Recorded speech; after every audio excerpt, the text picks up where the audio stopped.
ఆంధ్రప్రదేశ్లో మరో 4 రోజులు పిడుగులతో కూడిన వర్షాలు కురిసే అవకాశం ఉంది. దీంతో ప్రజలు అప్రమత్తంగా ఉండాలని విపత్తుల నిర్వహణ సంస్థ హెచ్చరించింది. చెట్ల కింద, శిథిలావస్థల కింద ఉన్న గోడలు, భవనాల వద్ద ఉండరాదని తెలిపింది. నేడు అల్లూరు, తూర్పుగోదావరి, పశ్చిమ గోదావరి జిల్లాలో కొన్ని చోట్ల మోస్తారు వర్షాలు కురిసే ఛాన్స్ ఉంది. ఏలూరు, కృష్ణా, ఎన్టీఆర్, గుంటూరు జిల్లాలో కొన్ని చోట్ల వర్షాలు పడనున్నాయి. బాపట్ల, పల్నాడు, ప్రకాశం జిల్లాలతో పాటు మిగతా జిల్లాల్లో తేలికపాటి నుంచి మోస్తారు వర్షాలు కురిసే అవకాశం ఉంది.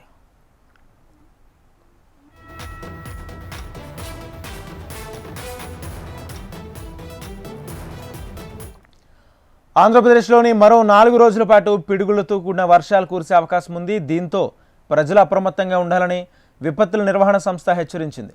చెట్ల కింద, శిథిలావస్థల్లో ఉన్న గోడలు, భవనాల వద్ద ఉండరాదని తెలిపింది.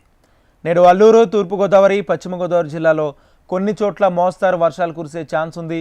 ఏలూరు, కృష్ణా, ఎన్టీఆర్, గుంటూరు జిల్లాలో కొన్ని చోట్ల వర్షాలు పడనున్నాయి. బాపట్ల, పల్నాడు, ప్రకాశం జిల్లాలతో పాటు మిగతా జిల్లాల్లో తేలికపాటి నుంచి మోస్తారు వర్షాలు కురిసే అవకాశం ఉంది.